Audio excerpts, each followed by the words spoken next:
Hi, everybody. Welcome back to Let Her Cook. I am Jackie Dutton here for BSCN, and we're going to go over some crypto news today. I'm going to look at the camera. I am not cooking anything physically, but on Wednesdays at 12 p.m., I do cook. So tune into that if you kind of like a cooking show. We talk a little crypto, we make a nice meal, and I have something to eat for leftovers usually for the rest of the week. So that's pretty fun. But today we're going to go over some crypto news, some stuff. A lot of stuff has really happened over the last 3 or 4 days.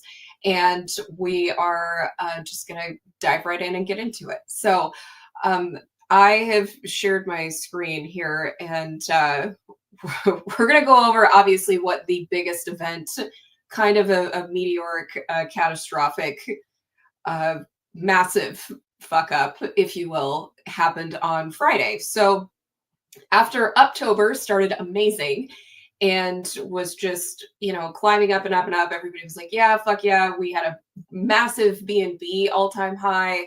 We had a Bitcoin all-time high. Ethereum's cranking closer and closer to 5K. And then Trump decides that he is just going to rug October. Apparently, he's the Grinch that stole the orange month.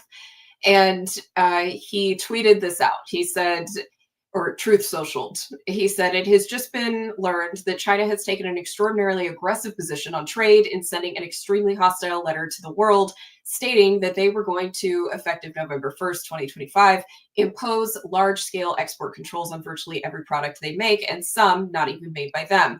This affects all countries without exception and was obviously a plan devised by them years ago. It is absolutely unheard of in international trade and a moral disgrace in dealing with other nations. Based on the fact that China has taken this unprecedented position and speaking only for the USA and not other nations who were similarly threatened, starting November 1st of 2025 or sooner, depending on any further actions or changes taken by China, the United States of America will impose a tariff of 100% on China over and above any tariff that they currently are paying. Also on November 1st, we will impose export controls on any and all critical software. So obviously this is bad, right? China is kind of the main one, right? If he tweets about any kind of trade or tariffs with a smaller countries, something like the UK or anywhere in Africa or Australia or something, it's not going to cause the massive blow up the way that this is with China. Obviously, the US gets the majority of their stuff, particularly in tech, from China. So when this got announced, everybody flipped out. This is kind of the last of the major tremors to be had within the market over some tariff news. I don't think any rumblings with India or any other country for that matter are going to affect the market the way that Trump having a tariff beef with China absolutely will. So this happens. It proceeds to absolutely destroy the market. People call him the Orange Wizard of Tariffs. All over the internet, he immediately has your portfolio. And then 3 days later, he gets on Truth Social and he goes, don't worry about China. It'll all be fine. After he has nuked the market completely, and everybody goes, are you kidding me? Apparently, President Xi doesn't want depression for his country, and neither does Trump. The USA wants to help China, not hurt it. This sounds like an aggressive attempt at saying that it's going to be okay. So, without actually having the actual assurance that it will be. So, we'll see where this ends up, but I don't know. This ended up being kind of a too little, too late thing. There were a few standout, spectacular traders, though, who were not too little, too late. They were actually shockingly just a little bit early, and it ended up being honestly kind of suspicious. So on Friday, 30 minutes before Trump's tariff announcement, this Bitcoin short was opened and then closed with an $88 million profit. Another one in ETH, a $330 million ETH short. P&L $783,000 here, but a $30 million, that's not $330 million. Come on, stop lying. But obviously, there's a lot of people joking around. Is this Baron Trump placing these short orders?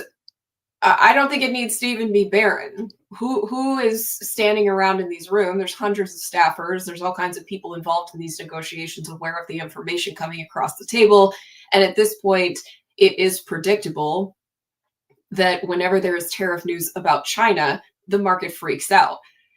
I think for crypto, this ends up being a complete overreaction as far as the chart is concerned. I mean, Jesus, like, does it really matter that much? As far as the economy is concerned, yes, but why does crypto care? It's anyway, what I'm getting at is that this felt very, very manipulated overall. We have even CoffeeZilla obviously tweeting here. The hyperliquid whale shorting Bitcoin and ETH yesterday was placing shorts up until exactly 1 minute before Trump threatened tariffs against China. The last short was placed at 2049 GMT. Trump tweeted at 2050 GMT. What incredible luck. $190 million in profits in just 24 hours. Maybe the greatest insider trader ever. I have no idea who this person could be, but it's not likely that this person didn't have this information, especially up until the very minute that this was announced, and then they proceeded to stop. Why would you stop at that point?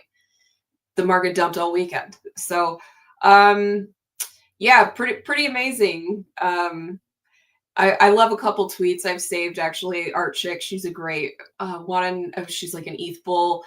And she says, the worst part about ETH dumping is the inevitable tone-deaf Vitalik tweet about some shit like, we should do more for birds. So I really appreciated that post. You know, a little light spot in a dark time there. Well, the chart was just bleeding red. So that ended up being obviously the biggest scandal of the weekend. But speaking of Hyperliquid and a lot of these perpetual futures, Hyperliquid has apparently gone permissionless with their HIP-3 challenging centralized exchange. And this is part of a new update, I believe, that was announced today. So they have activated a network upgrade, opening the door for developers to launch their own perpetual decentralized exchanges without centralized approval. This marks one of the biggest structural changes in the protocol's history, effectively making Hyperliquid a permissionless platform for all derivatives. Qualified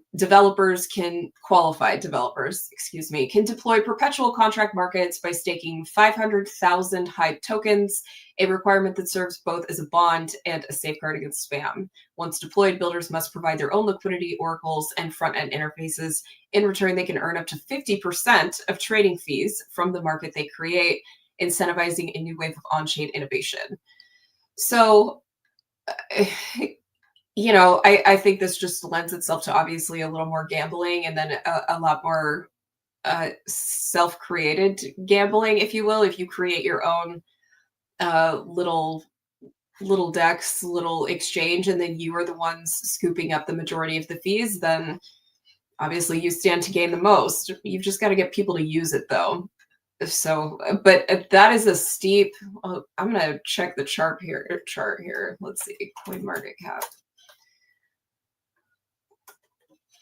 Let's see what HYPE the token is right now. So 500,000 tokens of Hyperliquid, and it just hit $40 right now.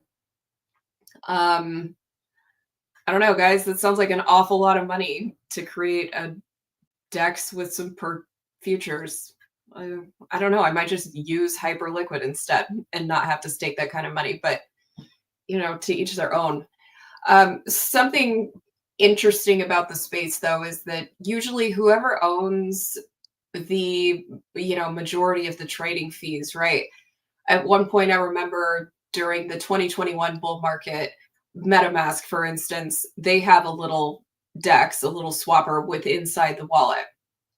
They have a fee scrape. So every single transaction that was made inside the wallet using that swapper, they scraped a small fee. Just based on volume alone, I think they were making something insane, like $20 million a day, or like it was absolutely outrageous if the volume was actually taking place inside the wallet, not if they used the browser function, but if they used the swapper that was inside their little UX UI. So, I think this is a financially worthwhile thing. Do you have the opportunity to recoup your cost? Sure, especially since people really love the perpetual futures. They want to be able to, put leverage on and be able to collect more money as something goes up or down. Um, but obviously, uh, this wording of that they have to have some kind of qualified developer, I think the qualification is really just money here. So this does still limit the barrier to entry of being able to do this yourself, and it doesn't feel that decentralized, if you will. It definitely doesn't feel very open source. Um, the next little bit of news is Coinbase's upcoming Amex card with Bitcoin cash back, everything we know so far. So I saw somebody ask, what is the best credit card for crypto rewards right now? And I remember for a while, it might have been the debit card that Coinbase had. They gave you XLM rewards or like Stellar Lumens. And then I think you might have been able to actually change which crypto you wanted the rewards in.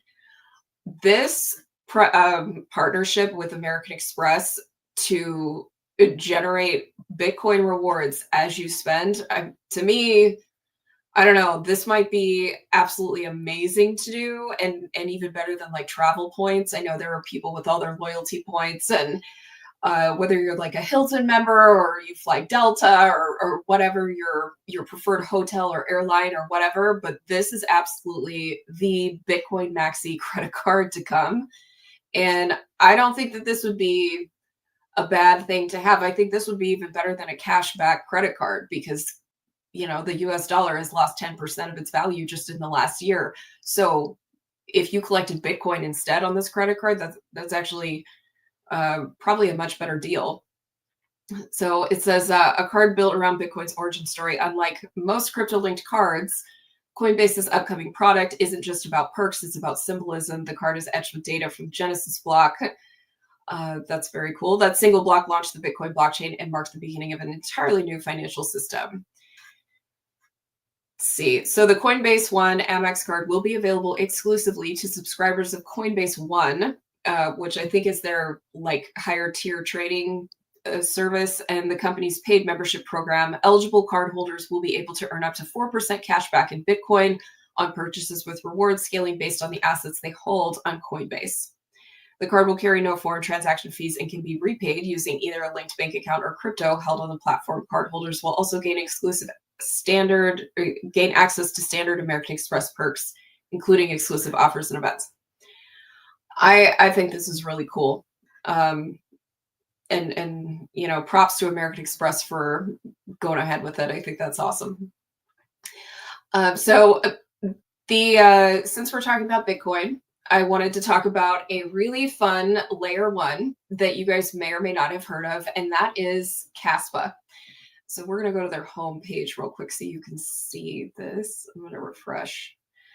So Kaspa is a layer one, and it is very unique because unlike a Solana or Ethereum for that matter, Kaspa is proof of work. So it's not proof of stake. We obviously saw a huge shift from proof of work or the potential proof of work blockchains, like Bitcoin started out as and is, and then Ethereum started out as and is no longer. And we have progressed we've circled the wagons. We've kind of made ourselves, we've gotten ourselves back to kind of the tried and true. So Kaspa is a proof of work blockchain. This means obviously that you can't just like put up money and then you continue to kind of like trade this money back and forth. So there is actually, let's see. It is the first block DAG, a digital ledger that enables parallel block creation and instant transaction confirmation. It runs on a robust proof of work engine designed to handle up to 10 blocks per second without compromising security or decentralization, built by industry pioneers led by the people. I know there are a lot of arguments about how true and honest the proof of stake system is compared to the actual proof of work system. If you're not actually mining for something, what do you have besides just money kind of put up and you're just kind of like trading chips in a casino? So the argument for proof of work is always there. Now, why we had really gotten away from that was because of a major environmental argument and also because it was slow. But Kaspa has really gone to work in making sure that this isn't the argument anymore. Even by Bitcoin's standard today, Bitcoin is slow. Bitcoin is slower than Kaspa. Um, and if you go to their metrics, so they had a fair launch in November of 2021. And I don't believe that there was actually any VC funding originally in the beginning of Kaspa. I think this has been a true community project. It says a completely open source with no central governance following the ethos of coins like Bitcoin. It was fair launched without pre-mining or any other pre-allocation of coins. You can read that on the features page. So they have designed this block DAG structure, and a blockchain is a linear system where transactions are recorded in blocks, which are ordered by time and sealed. So a block DAG is a directed acyclic graph, a mathematical structure where the vertices represent blocks and edges references child-parent blocks. This novel implementation of distributed ledgers is the first of its kind, permitting next-generation scalability, high throughput, transactional bandwidth, instantaneous confirmations, while remaining decentralized. So this obviously helps with the speed and the amount that they can process. And recently, the amount has surpassed 150 million, nearly matching Bitcoin's yearly total. Obviously, this amount isn't going to outpace Bitcoin in a day because that would require more people to use Kaspa than is happening on Bitcoin. But the speed in which that could happen exists for it to outpace Bitcoin, I think is what they're really meaning here and what they're going for. So Kaspa processed more than 158 million transactions on October 5th, nearly equaling Bitcoin's total transactions for the entire previous year. And this is on just one day.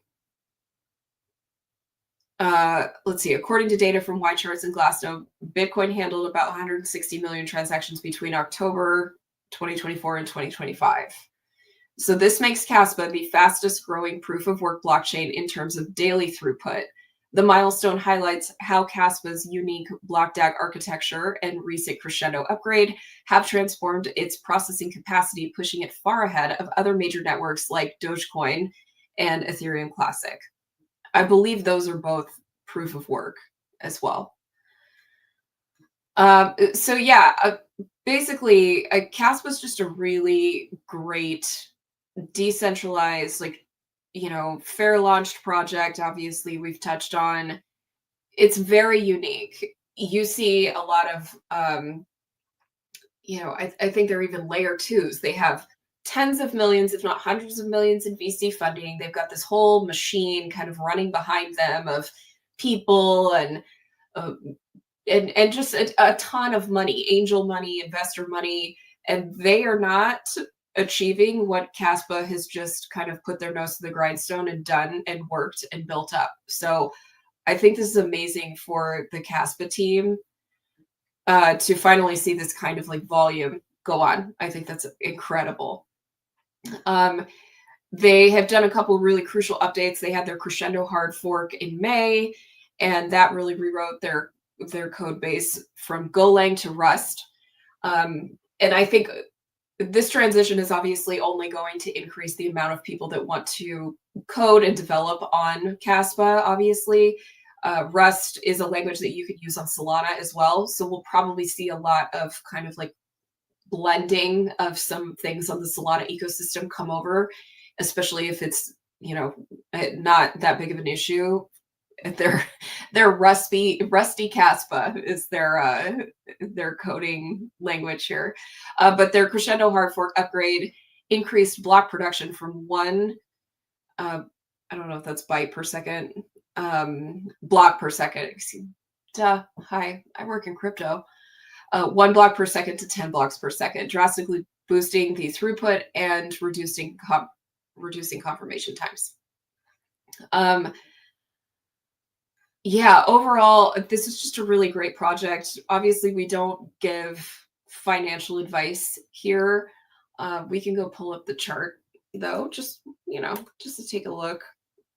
Let's see if I can go to CoinMarketCap. There we go. The ticker is KAS. If you go look overall, let's go by market cap.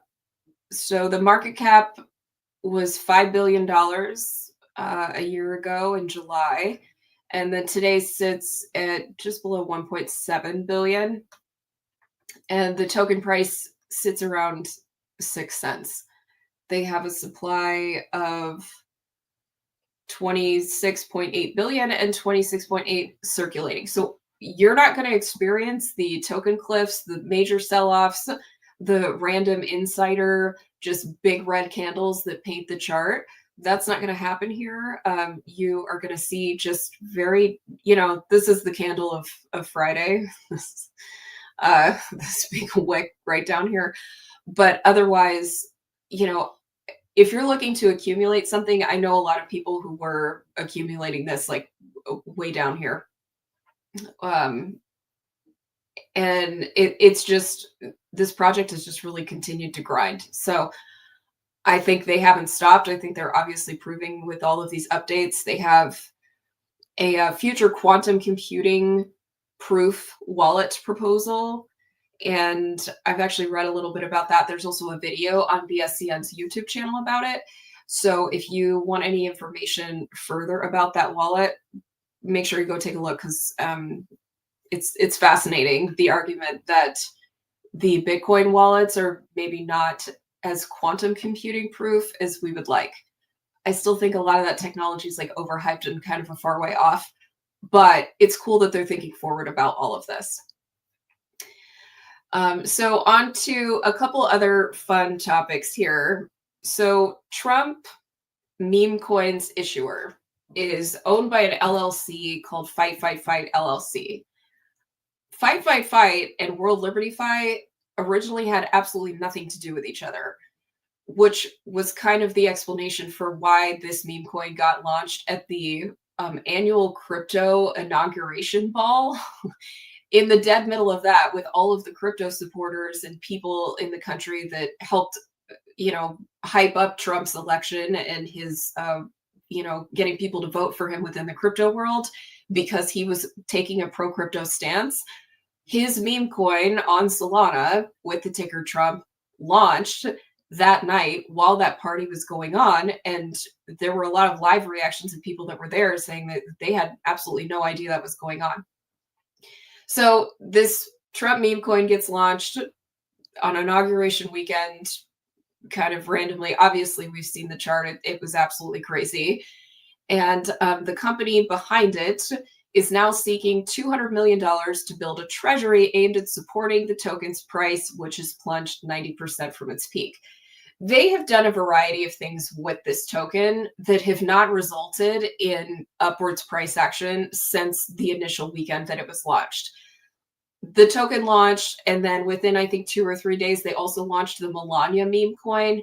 And so many people were so pissed after finally realizing that this was just some kind of big money grab, or feeling that way anyway, with the second launching of the Melania coin, that it totally trashed the price, and the price really hasn't recovered much since. A few months back, they did a dinner where if you bought enough of the meme coin, or you were a top holder, I think it was like the top 200 people who held the token, they got invited to a dinner where Trump was touted that he was going to show up and speak. And then if you were like in the top 25, you got some extra benefit, like a tour. Supposedly it was going to be a tour of the White House. And that ended up not happening. And people like Justin Sun spent millions buying as much of the token as he could to become the #1 top holder. And I think the dinner still equated into no actual like face-to-face time or real personal discussions with Trump. And there are a lot of people who criticize the fact that this crypto in particular could potentially be some kind of foreign money laundering vehicle. And I think those arguments are really fair. The fact that anybody could go ahead and log on and buy this And then all of a sudden, this team for the token, which is not affiliated with the political system in our country, is hosting dinners where Trump is showing up. There's a lot to be open for criticism there. I don't think that this was really that well thought through, but clearly, whatever they're trying to do is, to get as much out of the coin as possible and like really juice everything. So here, if you look at this price action, I mean, this is absolutely insane. But the other part of this, we're going to go over to the chart here just so I can point this out. The other part of this token, what a lovely, that is a true Solana shitter. The other big issue here is that there is the total supply, which is 1 billion token, just shy of a billion. And the circulating supply is only about 200 million. When you are holding hostage 80% of the supply, the only thing you're going to do is create more big red candles when they finally flood the market. So I think a lot of people who understand even like some of this, see there's like a 48% score on CoinMarketCap, is who is holding the other 80%? And why do you feel that you need to create a treasury to support the token? If people wanted to buy it, it would go up. That's kind of how this works. It is truly a free market. So, I don't know. We'll see how this goes. But it is interesting to note that the Fight LLC has absolutely nothing to do with World Liberty Fi. And recently there was some kind of beef between the two teams, and they finally kind of like figured it out. I think they somehow they agreed to some deal. I'll look up more of this if you guys are interested.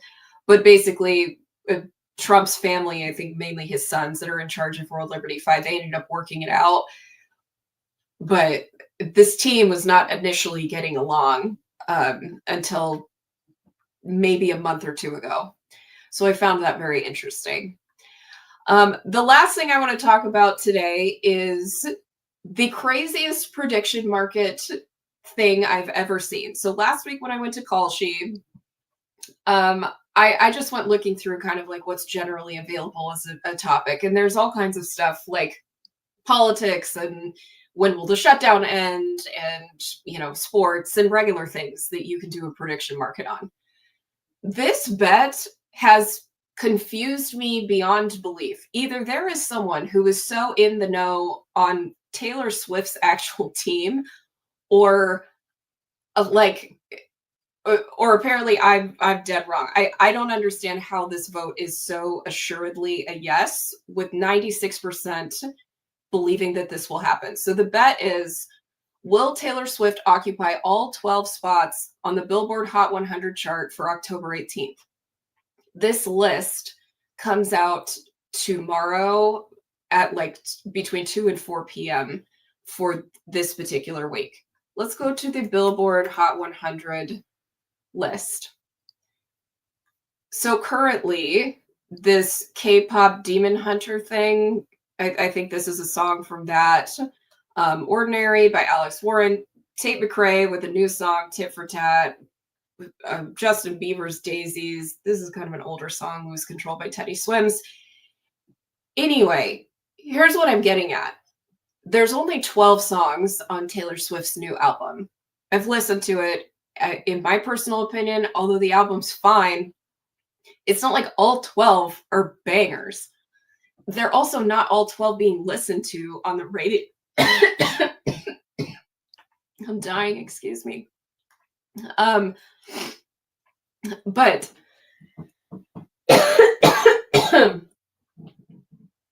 so I went to Grok and I asked, how is the Billboard Hot 100 list determined?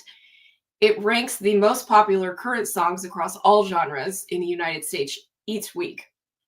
It is compiled using hybrid methodology that blends 3 key metrics of digital song sales, radio airplay, audience impressions, and streaming activity, all tracked and provided by Luminate, formerly Nielsen Music.